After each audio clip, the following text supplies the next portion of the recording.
You are listening to the FeedBak Podcast with my homie Back. And we're live. Welcome to the FeedBak Podcast, exclusive episode 1-on-1. I am so happy to have this person on the show. Radha, thank you so much for coming. Thank you for having me. Thank you. I had the pleasure to go to Daybreaker this morning, and honestly, I was in bed. I was like, I want to check this out. I know it starts at 6 in the morning, 6 to 9 o'clock at Whole Foods with a bunch of party people and great energy, great vibe. And I was like, all right, I get my ass up, get in the shower. Was it hard? Traffic was sucked. So the anticipation was like, come on, let's go. But honestly, I've been waking up at 7 in the morning anyway. Okay. So that was all right. All right, cool.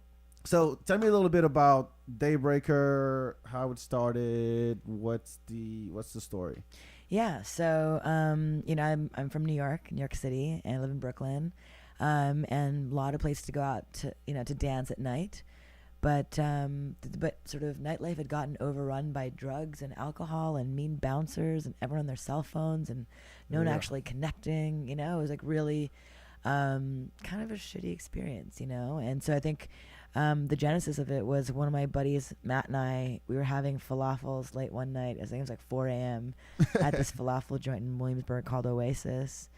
And we were just commiserating over how nightlife sucked and how he wanted to do something different and turn it back on its head, or turn it on its head and get back to the basics. And so the idea was, what if we turned everything upside down of the dance experience? What if instead of at night, it was in the morning? Instead of alcohol, we served green juice, coffee, and tea?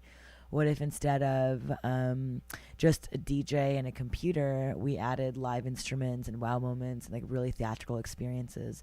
What if we added yoga into the experience? What if we did intention cards and read beautiful quotes together at the end of Daybreaker? Like, what if we added elements of real community to a dance experience? What would happen at 6 a.m.?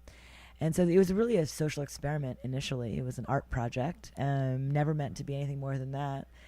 Like anything, like your radio channel, your podcast right now, is just that. It's an experiment, and it's now grown, right? And so for us, Daybreaker it was an art project, and we invited 300 friends. Actually, what was interesting about it was we defined our core values, Right. Our brand look, our brand aesthetic, the way we want to really tell our story before our first event. Even if it was a social experiment, we're like, if we're going to do this, like, let's do it right. You got to get it right the first time. Yeah, and so when we came out there, we had defined our 5 core values, which are wellness, which is all about sweating. So wellness, camaraderie, self-expression, mindfulness, and mischief.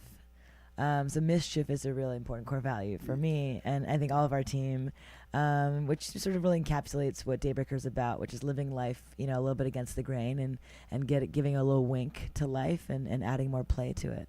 I mean, the energy was so electric. I mean, I'm not a morning person, but I know that I need music when I wake up, when I take a shower. I need something to like get me, pumped up. For some people, it's yoga. For some people, it's coffee. For some people, it's working out. And I think that with an event like that, you encapsulate all of those things together. And plus, you get to share with other people. Excuse me. I think, one thing I've been doing a lot of thinking around and a lot of research around is the science of dance. Because there's a lot of science. I mean, actually, where dance feels like a very loosey-goosey kind of gray area type situation, it's actually very, very scientific. And so in my research, I realized that you can actually release your 4 happy brain chemicals, which I discovered to actually spell the word dose. So it's like a dose of natural high. It's a dose of Daybreaker, right? Get high in your natural dose. Yeah. Right. And dose stands for dopamine, oxytocin, serotonin, and endorphins, right? And so these 4 happy brain chemicals are released when you dance sober in community at 6 a.m. So like I'll tell you, so dopamine, you get the dopamine release like when you woke up this morning and you set your alarm and you're like, oh shit, I gotta get up and I gotta go. Yeah. You're getting that. It's a pleasure reward center. It's like the dopamine rush of like, oh my gosh, I'm accomplishing something, like good for me, like high five me, And the dopamine rush you also get from, or the dump you also get from listening to music. So like music constantly is a dopamine release, and then the oxytocin you get from getting a hug at the door. We have what we call a hugging committee at the door at Daybreaker. And we have that in every single city. We have 18 cities with 18 different hugging committees. And again, we want to turn the mean bouncer idea on its head. And instead of having someone be like, show me your ID, like you can come in or you can't come in, and change that to like, welcome, let me give you a hug. Like, good morning. Good morning. I mean, you cannot be mad. Yeah. You cannot walk up all grumpy and someone goes, come on, give me a hug. Come here, bring it in. But believe it or not, the hug releases what we call the chemical oxytocin. And the oxytocin chemical is what you can only get from human touch. And so as human beings, in order to be truly happy, we need to touch each other more. And we don't. You know, did you know that on average, Americans touch each other once or twice per conversation versus Puerto Ricans who touch each other upwards of 150 times 150 in a conversation? I wonder what the French are.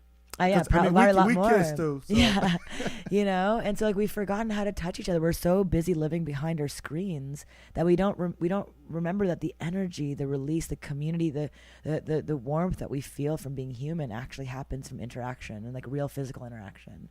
So that's the oxytocin release and the dose, and then the serotonin you get from a feeling of self-worth and gratitude. So like, oh my gosh, like I got up at 6 a.m., like I'm being healthy, I'm working out, like the MC is telling me I'm awesome, like people are telling me good morning and like welcome, and I feel like a sense of good times, good worth, like gooey feeling, right? That's serotonin release.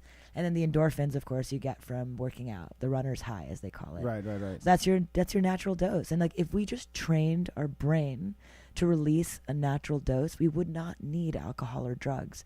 You know, those become like a very intentional ceremonial experience, whereas now they're being used as like a weekend kind of like it's like a crutch, or used as like just it's become mainstream to have a drink in your hand. Yeah. But instead, you know, why don't we think of when we get drunk or whatever, like as a ceremonial experience, like an experience where it's like, I want to be intentional today. I want to celebrate something special, instead of it being something I have to do every single night. Wow. Wait, hold on. I got to connect the dots here. What's your background? What did you study to know all this? Also to invite 300 people. What were you doing before that? Yeah. So, you know, I've been a community builder all of my life. You know, my mother's Japanese. My father's from India. So I went to Japanese school every Saturday. I went to Hindi school every Sunday. I was born and raised in Montreal, Canada.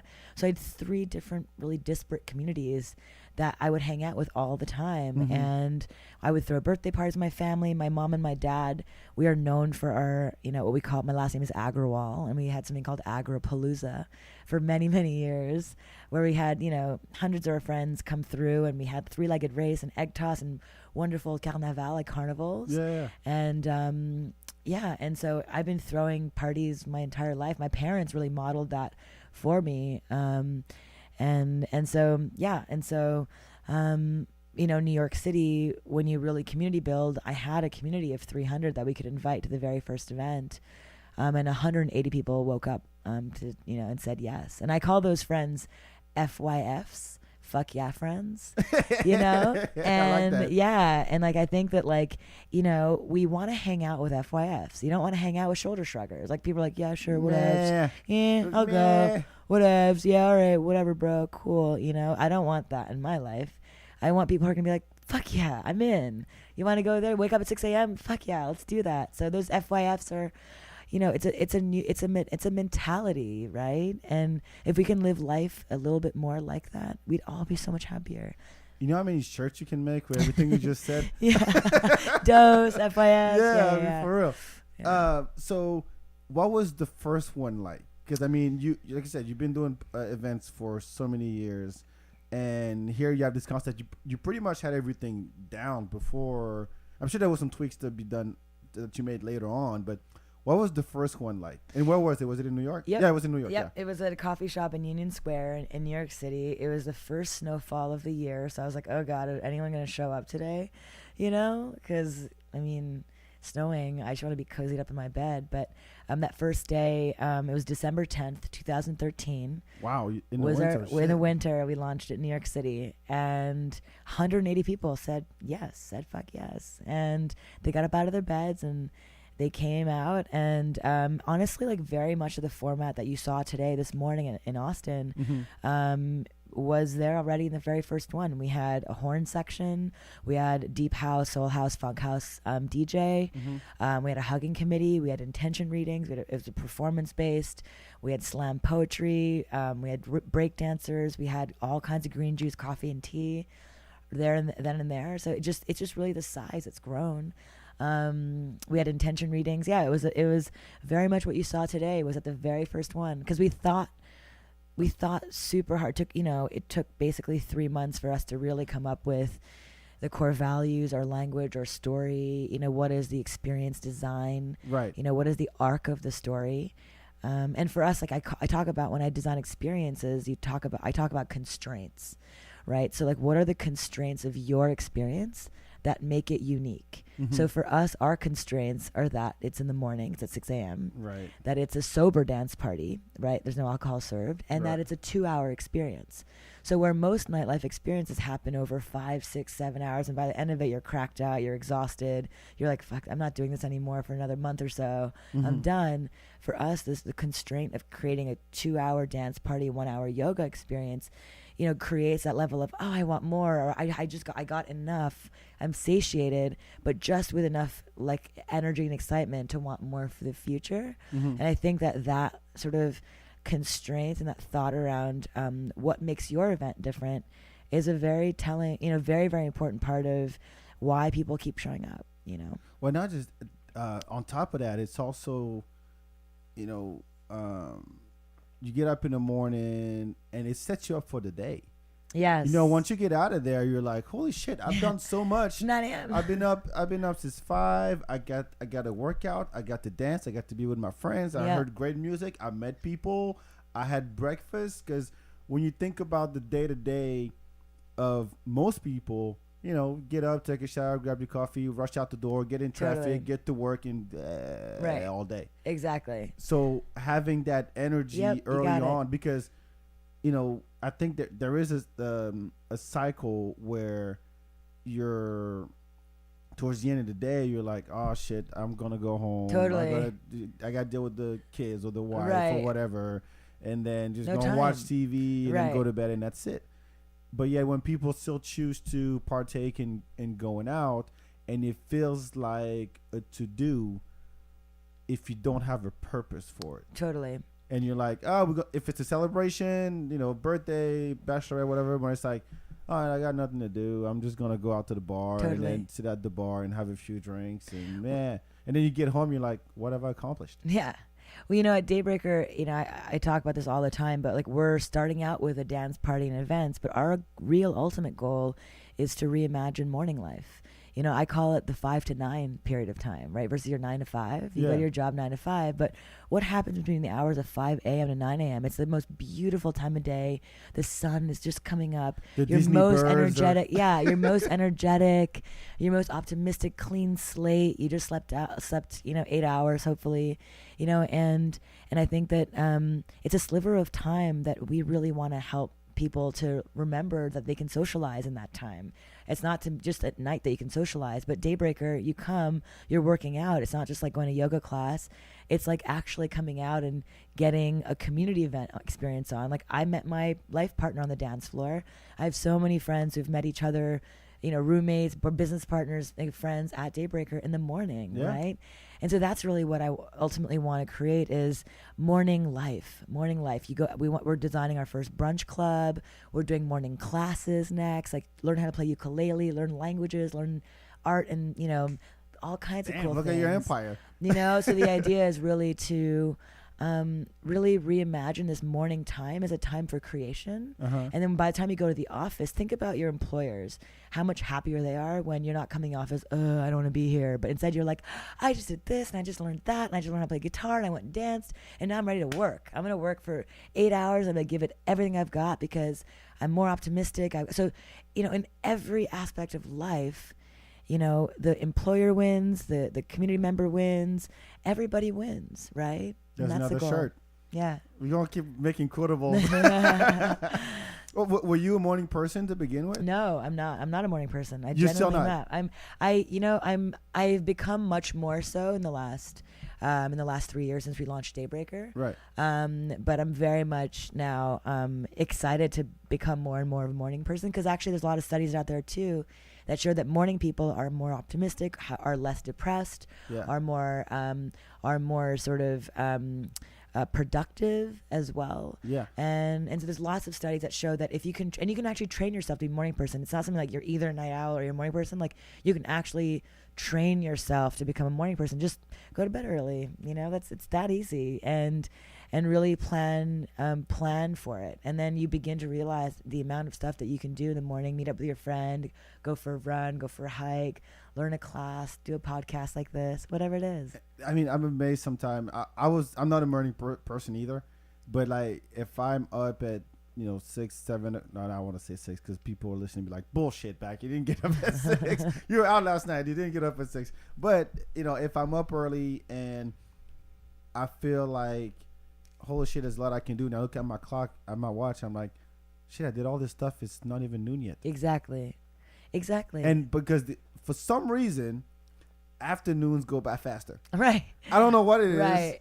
But afternoons go by way faster. You look at your clock, it's 1 o'clock, and next thing you know, it's 4. Right. And you're like, oh shit, time to go home or go to work something. But it's a magical time. I mean, yeah. I mean, that's the thing. It's like, we're all evolved animals. Humans are just evolved animals, right?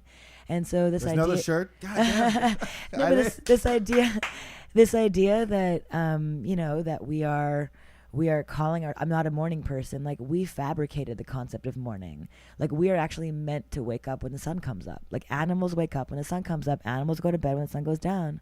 And somehow, because we've invented light, we've invented, the light bulb, we've invented air conditioning, we've invented all these things that we're shifting our circadian rhythms, but we're becoming more anxious, more depressed, not sort of our natural state and natural being because of these things that we're manufacturing. So if we can go back to like, what was I like when I was living in the jungle, when I was Mowgli, right? And if you close your eyes and you get back to that state, then we are all morning people. Wow. Never thought of it that way. Yeah. I tend to have energy at night, but I've been trying to train myself. Yeah. Me too, honestly. It's tough, but like, waking up, be like, all right, I'm going to do these 3 things. But if you're morning. doing all your life, if you've been a night owl all your life, it's just training. That's all. It's like eating and exercising. Yeah, it is. It really is. You'll get more energy. Trust me. Like, you'll begin to have much more energy in the morning, as you train yourself. So, especially, I mean, you're just launched in Austin, and Austin is known for its nightlife. Yes. We have more bars per capita than any other city in the country, or some crazy number like that. And when people think Austin, they go, Austin, oh yeah, 6th Street, yeah, 6th Street. And I'm like, yeah, it's called 36 now. It wasn't when I was there. And but there's just so much going on, and I think that having something different to do is where it's at. Exactly. Because people get tired of the bar scene. Yeah. That's why we change venues every single time. So you do? Daybreaker is always at a secret location. You never know where it's going to be next. You never know what the theme's going to be. You never know who the DJ is. You never know what the performances are. Every single touch point of the experience is different every single time. And that's intentional. For us, I call it, I really think about this all the time, this idea of like really marrying mystery and safety. Right. So it's like the mystery of where's it going to be next, and the safety of like, I know it's going to be a dope party. Right. And that's really, what we have focused on for the last 3 years. And plus, it's all word of mouth. Like, you don't do any marketing or anything like that. Exactly. So it's like, yo, I know about this thing. Let me tell you, we have to get your ass up early, though. Yeah, totally. Really? Yeah. Why would I want to party at 6 o'clock? Trust me, dude. Totally. Trust me. Yeah. I'm telling you, go to bed at 8. Exactly. That's the thing. Like, Eli and I will go to bed at midnight because we're working on the run of show, or like we're prepping for the event the next day. And the reason why we're tired, by 3 p.m. is because we only had 3 hours of sleep, because we really want to give the community something special. But if I were just just like coming as an attendee. Uh-huh. If you went to bed at 9 p.m. and you got up at 5, then there you go. You have your 8 hours and you're fresh as you're fresh as a cucumber or whatever the expression is. God damn it, you and your shirts. Fresh as a cucumber. So you're in 18 cities now, including Austin. Yes. All over the world, right? Yeah, we're in 18 cities all over the world. We have a community of 350,000 morning dancers. And we're all over the world, including your hometown, Paris, and London, and Shanghai, and Hong Kong, and London, and Montreal, and How did you build Toronto. that? It's one of those things where, as a female CEO is what I call myself. Uh-huh. With your background, with like 3 different cultures in your head and everything. Well, I think the female CEO is different from the male CEO. We're as CEOs, I don't get off on saying I have 100 employees and my EBITDA is, X billions of dollars. Like, I don't actually care about that. Mm-hmm. I care about evergreen growth, slow, thoughtful evergreen growth. That's always going up, but not hockey stick growth, because that burns out, right? Yeah. I want to have really great growth for the next 50 years. So my goal is when we grow to new cities, when we grow the brand, when we grow the community, we're not trying to scale, and more revenue, buy, sell. I don't get off on that. I think that's the old sort of way of thinking about it. I think that's old investor dollars at work here. Old white man thinking. Yeah, old white man thinking. I hate to say it, but it's true. It is. Old white man balding. Yeah, exactly. and there's a new guard coming through that says, hey, I don't need your money. I'm going to get it funded by the community through Kickstarter, through, all kinds of Indiegogo. There's so many crowdfunding platforms now that exist. Uh-huh. And there's a new guard that's coming through that's saying, hey, I don't really want to grow fast and have you look over me like an angry person every day and say, hey, what kind of bottom line are, like looking at the bottom line, not looking at how happy are my employees, how happy is the community, how great is our product, how how are we actually growing and why are we growing, and so for Daybreaker, we grow to new cities based on demand. So when we have over 3,000 email signups for a new city, we come there. So Austin, we had 3,500 people ask us by signing up for a mailing list to come to Austin. So we came here because the people asked. So we go to all of our new cities based on the demand. So our next city, Philadelphia, we have 5,000 email signups. Nashville, Tennessee, we have Tokyo in Japan. We're launching in Amsterdam as well, with thousands of people signing up for these cities. And so that's how you unlock your city. Yeah. And it's really community members who take the lead. They say, hey, I want Daybreaker to come to my city. And I'll say, great, well, unlock 3,000 people and we'll be there. And we have amazing community members who believe in the mission and the movement. And